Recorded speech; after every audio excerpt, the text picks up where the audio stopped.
This is delightful. I'm so glad we came here. Feel those vibrations at Camp Video Games.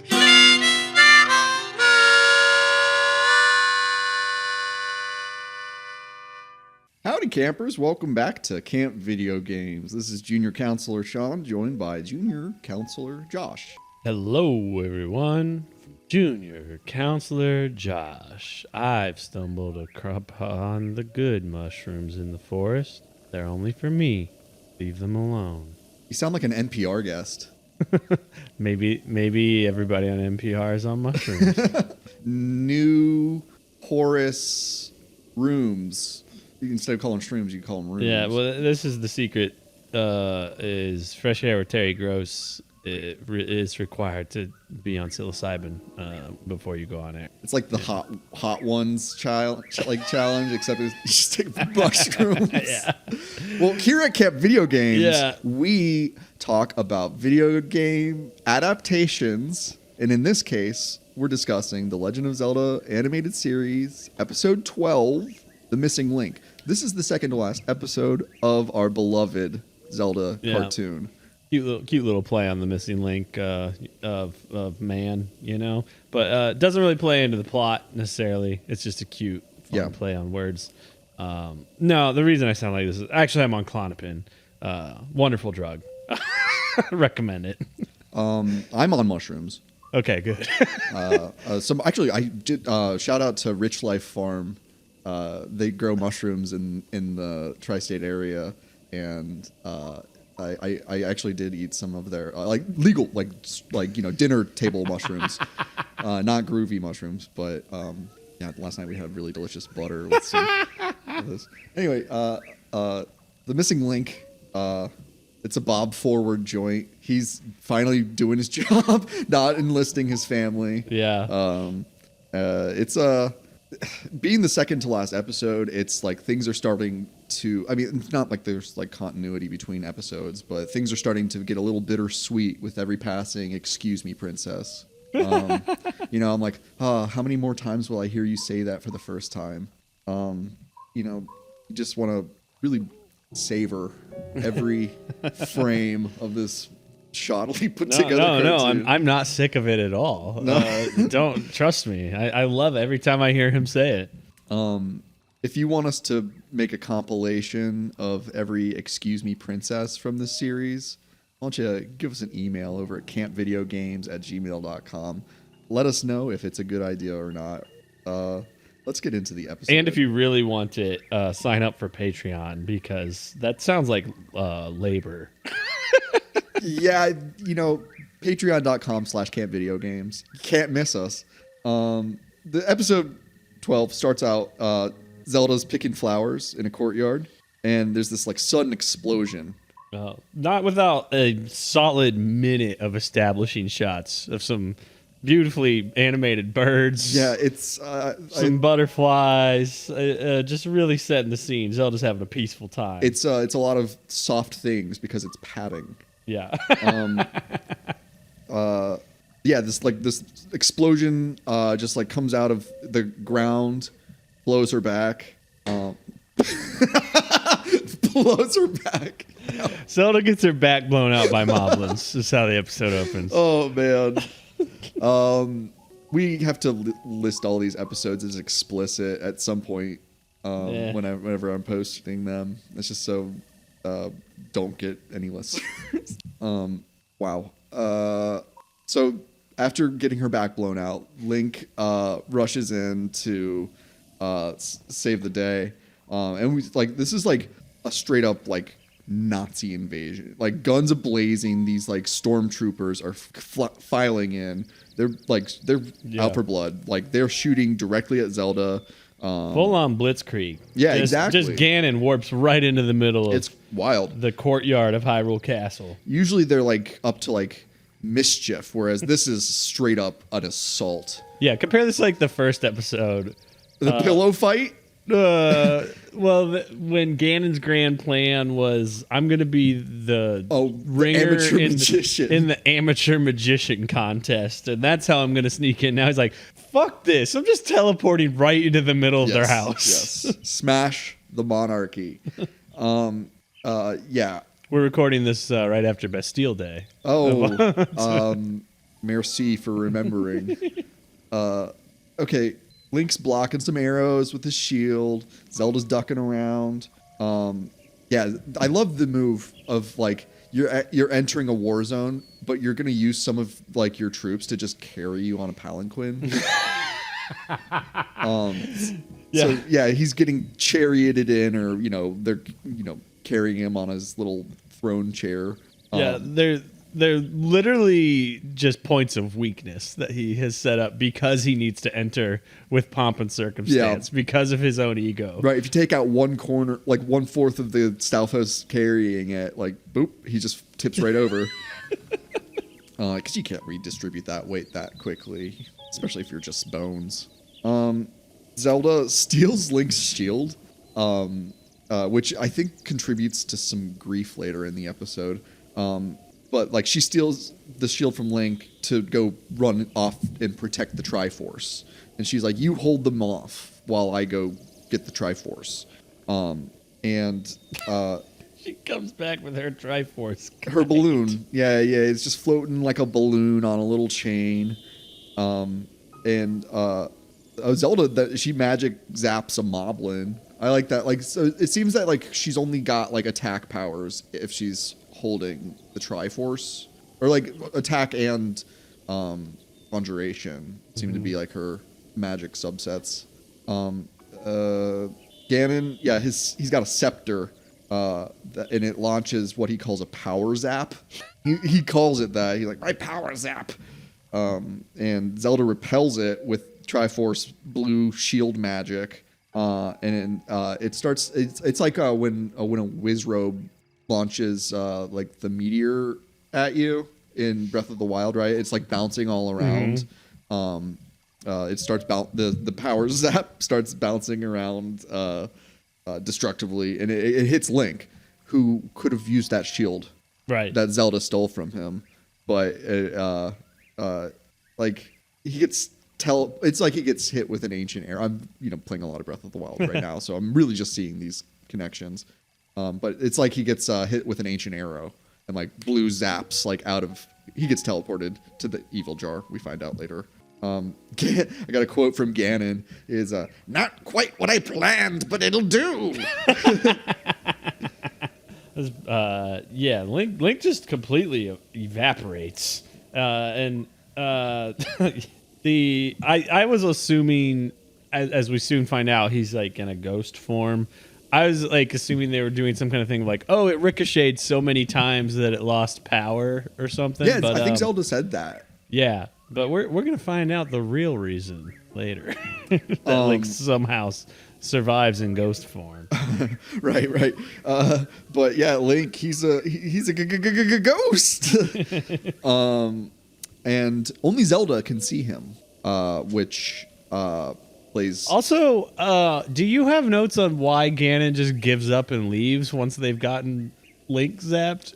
Instead of just taking the dang Triforce? Yeah, for sure. Ganon basically tells Zelda to bring him the Triforce, or she'll never see Link again. Why not just take it now? Because the show has to happen. Yeah. Because it was written by Bob Forward, and he's got a he might not be playing in key, but he's playing in time. Yeah. And it's he's swinging. It's children's cartoon jazz is what he's playing. It's about the plots you don't have holes in. It's about the obvious plot points you don't use. So Zelda gives the Triforce to Sprite. And Sprite's able to carry the Triforce back to what she calls the vault. And I thought, I don't know why, but I thought that only Zelda could carry the Triforce. But then I'm like, wait, no, Ganon wants to steal it. So that means anybody could carry it. Right. Oh, wait. And also you see Link physically carrying the Triforce in the Doppelganger episode. Mm-hmm. And it's like super heavy. But yes, Sprite tows the Triforce back to the vault. And Zelda... also in that scene, we're learning some of the bizarre the physics of what Ghost Link can and can't do. Right. It's like he can kind of touch Zelda. He can't pick up his sword. He can move through walls. He can stand on ground. Right. Standing on ground is the biggest like logic leap where it's like if you can't pick things up, then how can you stand? Right. Yeah. Right. It's just sort of like it's cartoon ghost logic. You just roll with it. Yeah.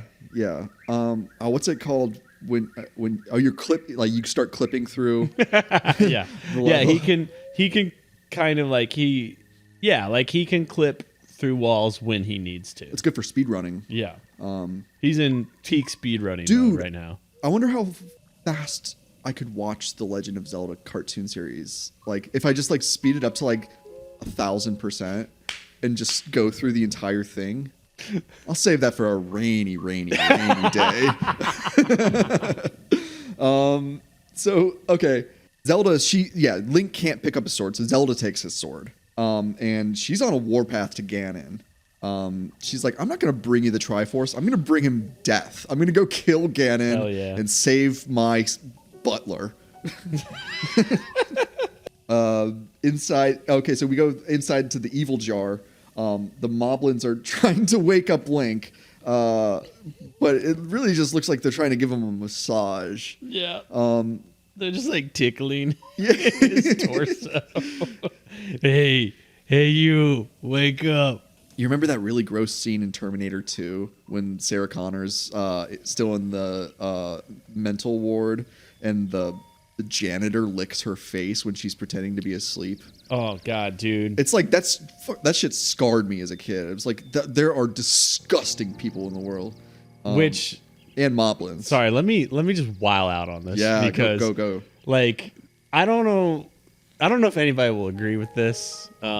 Sister podcast of this show entitled "My Sister Evangelion and Me." Go check that out. So I've deep dove on Evangelion, and in Terminator 2, Sarah Connor has the essence and aura and even a little bit of a look of Asuka Langley Soryu from Evangelion. And that is like a parallel of the scene in End of Evangelion where, spoiler alert, Shinji does some bad things to a hospitalized Asuka. I don't know, like that just like zinged into my brain the first time I watched Terminator 2 after having seen Evangelion. I think it's the way to show that this person's the ultimate bereft of morality, as Shinji described himself, is the lowest of the low. Lowest of the low. Yeah. It's like how in a lot of movies, like sexual assault is used to, from a filmmaking perspective, if you're a real scummy filmmaker, you view it as an economic way to introduce both some on-screen nudity and to establish a villain. Yeah. Like that's like time and time again what happens in like exploitative films. Then if you apply that logic here, it's like, honestly, these moblins aren't so bad. They just tickled his clothed torso. Yeah. Let's focus back on the Legend of Zelda here. We just gotten some. I'm like shivering right now. I'm in some dark shit. I'm sorry. Zelda and Link infiltrate the Pig Palace. They have no problem getting in. It's just like, we have to go to the Pig Palace. Cut. We're in the Pig Palace. Like going Zelda both doing this. directions. It's at this point, it's like I don't know. It's like the neighborhood I grew up in. It's like we knew our neighbors so well. It's like, yeah, back door's unlocked. Come on in. Yeah. That's like the relationship they have. Zelda's just their crotchety neighbor. So okay. They got Zelda. Zelda's like, she's the one sword in hand, and she's getting mansplained by Link on how to fight the Stalfos that she's trying to zap. Like the first zap that she takes with the Chris sword, as it's called in the show. The sword does have recoil when she sends a zap out, and it's like the recoil's too much for her. So here we've got Ghost Link giving combat advice to Zelda, and that immediately brought me back to like Twilight Princess. where you got the hero's shade. Ghost Link has to give combat advice. Yep.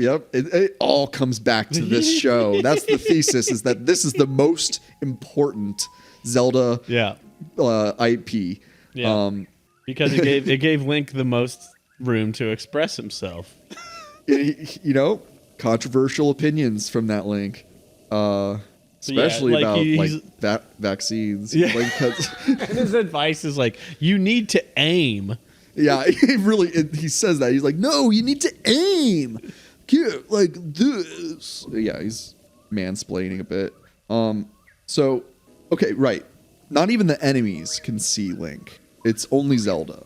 And Link is able to... So Zelda's like struggling with a Stalfos.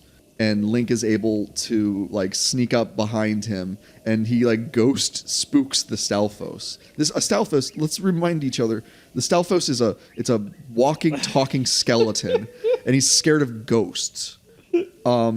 He's like a monster? Like, I don't know. I mean, is it beyond monsters to be scared of other monsters? That's a really insightful philosophical like pondering. Can monsters not feel fear? Is that are we forbidding them that emotion?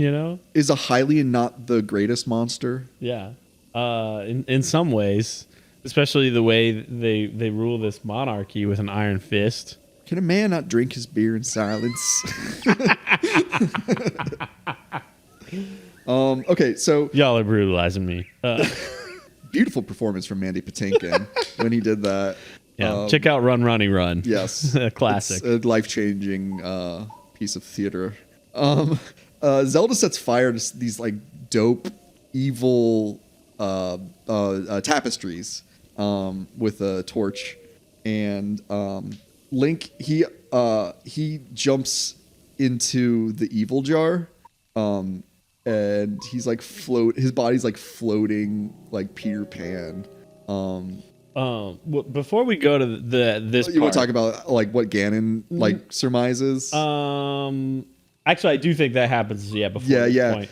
But we do get. But even before that, once again, Zelda manipulates him with kisses.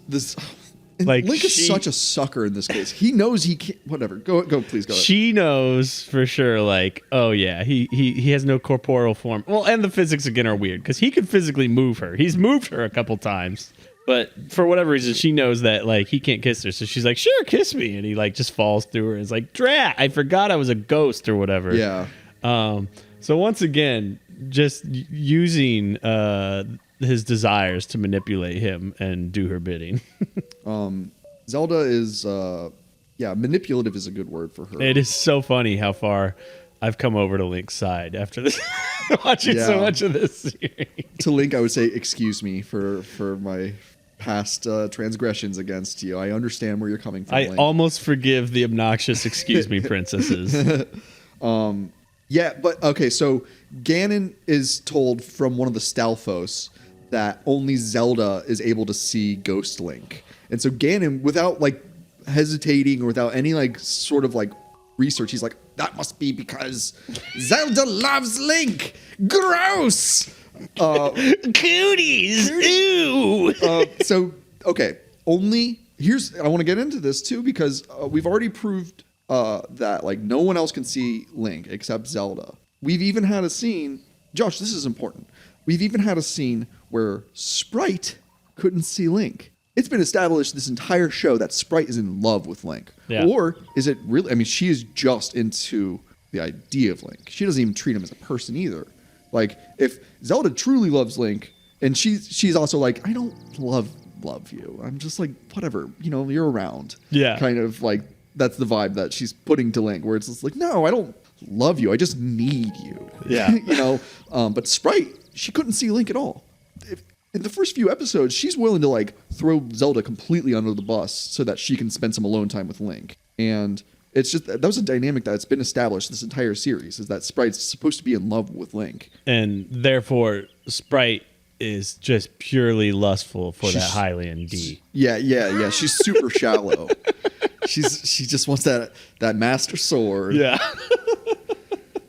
Call me the Temple of Time. My body is a temple of time. And it's aging rapidly. Doing fine. It's in the adult timeline, I tell you that much. Good pull. That was good, man. Okay, so yeah, right. So Link he's floating up to his body in the evil jar, and he's doing the full like Peter Pan like hands out, like floating a bit. Yeah, just that Superman style, Peter Pan style. And the evil jar is like this endless like ether well of space. Yeah, right. Seems. Right. It's like we've talked about this before, like where you enter the TARDIS or you enter a tent in Harry Potter, or it's a small thing, and then you enter it and it's a endless void. I guess all of Ganon's minions are being stored in there until they're like unwrapped. I don't know. Makes sense in a fantasy setting, I guess, where you can just say, oh, it's magic, so okay, Link returns to his body and he intimidates the Stalfos into giving him a bomb. He's like titty twist. Yeah, he just like grabs him by the shoulder and by the breastbone, I guess. I guess that would make sense. If you're a skeleton, you have no body. That like if somebody just grabs your breastbone, they've got a control of you. I guess. I don't know. Yeah, you can like get good leverage from that angle. But Link's like, give me a bomb, punk. And the Stalfos, he obliges. She's getting some shots in. She's not too bad with a sword. Yeah. Once she's lining up shots now. Once she followed the basic tenets of gun safety, it's like keep your hands, keep control of the weapon, know where you're pointing it, know what's behind what you're shooting at. I think that's basically all you need to know. Make sure. After that, just have a good time. Wild out. I think that's one of the gun rules. Yeah, wild out. Guys, guns are very dangerous. Don't play with guns. Also very cool. And don't solve problems with guns. I've said this before on the show too. Like if you're having an argument with somebody that's like just an argument, a gun does not solve the argument. It doesn't make you right. It just makes you have the gun. It just makes you win. Swords are way cooler than guns. If you want to defend your house, if you could just like whip out a katana when someone's like trying to like steal your Legend of Zelda DVD collection, way better than just like. Yeah. No, I literally have a katana blade by my bed. Hell yes. Was it forged in a mountain? No, it's actually kind of a piece of shit. I'd love to figure out how to sharpen the blade. It's sort of just like a cutesy. I don't know where the fuck it came from originally. I got it in a White Elephant gift exchange. Cool. And I think I was like the last person who could like steal a gift. And I was like, of course I'm taking the goddamn katana.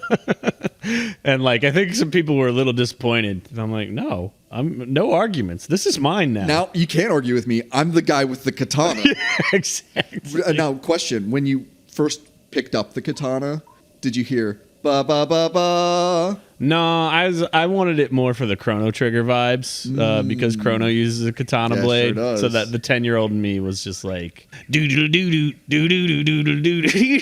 Yes. Oh man, I need to replay Chrono Trigger. It has a OVA anime. It's not good. Wait, really? Yeah. I had no idea. Oh my god, let's do that soon. It's a very very poor excuse to play Chrono Trigger, but I will take it. We'll see. Maybe down the line. That sounds fun though. Campers, we've got some exciting news for upcoming episodes. Once we finish up The Legend of Zelda, more on that later. But keep your eyes and your ears. Keep your ears peeled. Yeah. Yeah. Okay, we're not done with this episode though. We've still got some sweet action. We left off with Zelda. She's zapping enemies. Link just got his body. He stole a bomb from a Stalfos, and he's detonating the evil jar. It's like kind of a momentous moment. It seems like an irreversible thing that's definitely gonna, like, continuity is gonna keep up for the next episode, right? Like, we're not gonna have an evil jar, right? Of course, it's definitely not going to happen in the next episode. It's not going to just like reset. The evil jar and washed Ganon away in a sea of pink placenta. Apparently, the cartoon didn't have a battery backup for saving the progress. I want to hold on. Campers, just give me a second to pat myself on the back for that one. Nice. While you're doing that, I just want to note how silly it is. Like, we've seen Link bomb jump, we've seen him shield surf, and now on this sea of pink goo, he's surfing just on his bare feet. No, like, they could have just been like, oh, he has a shield, let's have him shield surf again. No, they just have him like riding on his feet and not sinking through it. What is that called? It's like kind of like water skiing, but like, well, you can do it. When like my family used to like water ski semi regularly in the summers, and like my mom could do it. She like, or kick off one ski, or you can go, but like you need the tension of a boat pulling you, right, and then you have to balance your feet right. He's just like no tension. He's just, his feet are just riding the momentum of the wave. Yeah, it doesn't physically make sense. I had a friend who went water skiing and they fell off, and she described it as being like, I got 3 enemas, like from this, like just from the lake water, just like rushing in. Yeah. So I was like, I think on my list of things to do, I'm not going to do water skiing. Yeah, it's one of those things. It's like, it's just okay. Yeah. Like, I learned how to water ski, and like every time I do it, because like you're with your family, and maybe you bring a friend to you, like, hey, I gotta be cool, I got water ski, and like the whole time you're just like, oh, this is just work. Like, this isn't fun. It's mandatory to listen to the Go-Go's when you water ski, right? Yes, 100%. Comes with the skis. Yeah. 8-track of the Go-Go's. So right, he's okay, but the evil jar explodes. Link, he's surfing on pink liquid that's flowing from an evil jar. Sounds like he's in Ghostbusters 2.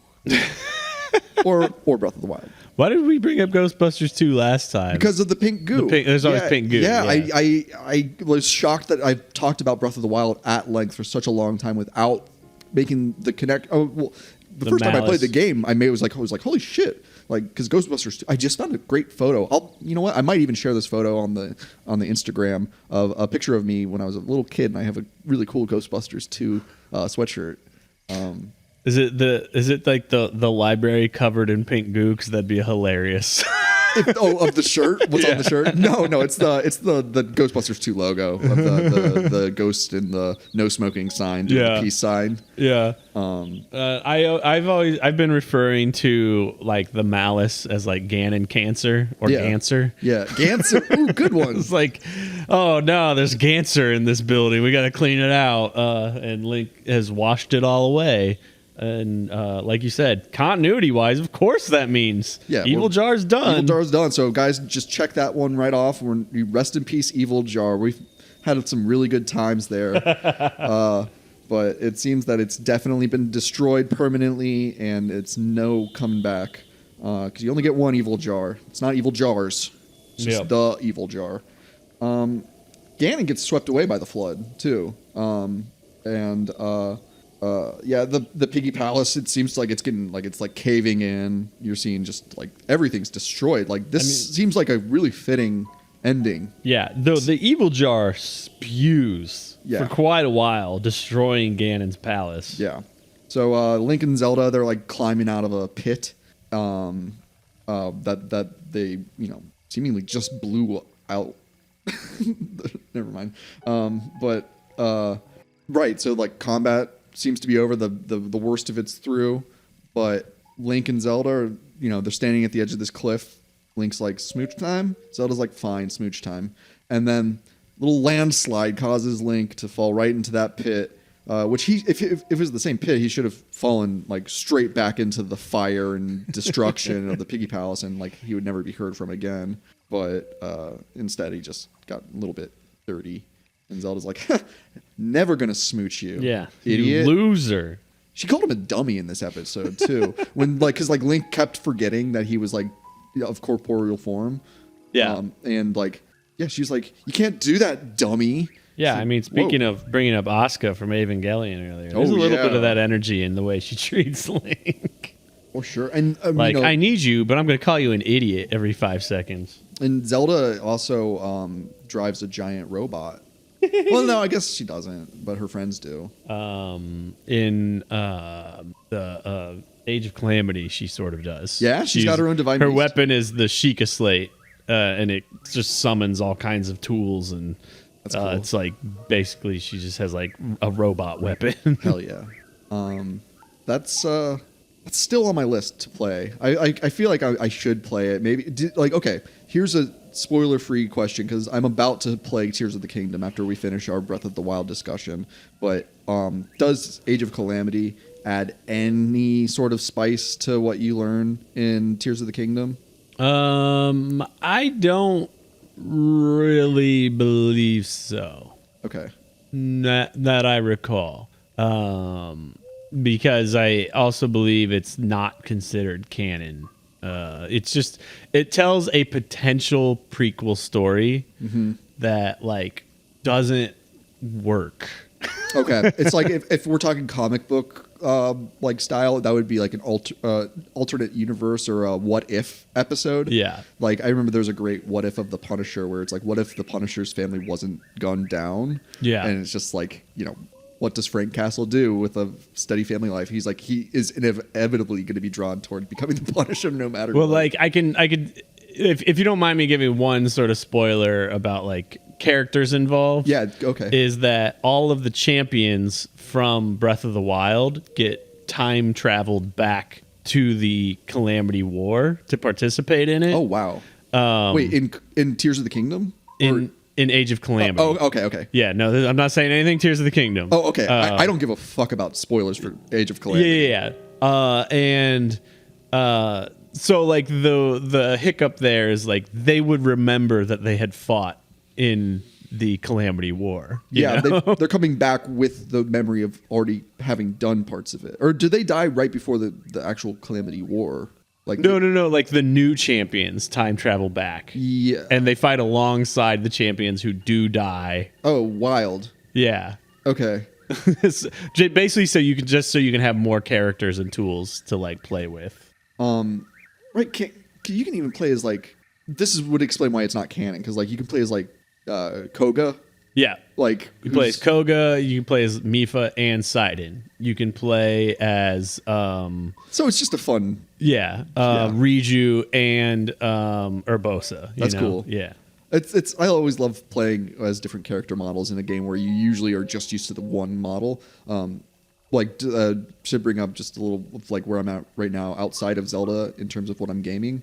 I've been playing the Resident Evil 2 remake and I've started off with the Leon campaign, and it's really fun. Like part way through the game, you get to switch and play as a different character for just a little bit, but it's nice to have that like change of pace where I'm already very used to the controls and the layout, but then to see a totally different character and the nuances and the differences of their like movement speed and reactions is like it's what keeps games interesting. Yeah, in a lot of cases. Well, that was a fun little sidetrack at the end of the episode. At the very end of the episode, let's talk about something totally different. Hope y'all enjoy that little side piece. If you've got a side piece, make sure they feel respected and not don't lead them along into thinking that they're going to be something other than a side piece.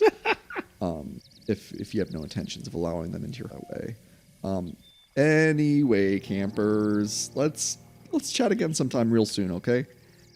Thanks for hanging out. Give us a follow on Instagram, Camp Video Games. If you would like to hear even more discussions and commentary and even more to come, give us a little treat over at Patreon if you feel we deserve it. Patreon.com/campvideogames. We really appreciate you listening, and I'm done plugging. Peace out. I'm going to enjoy the ride of these mushrooms and Clonopin. If you'd like to write to us, send a message to campvideogames@gmail.com and follow us on Instagram @campvideogames. If you want to become a real happy camper, you can support Camp Video Games on Patreon. For $5 a month, you'll be granted access to even more discussions about movie-based video games, game-based movies, full-length commentaries, playthroughs, and more. Whether you sign up or not, we're glad to have you here at Camp Video Games.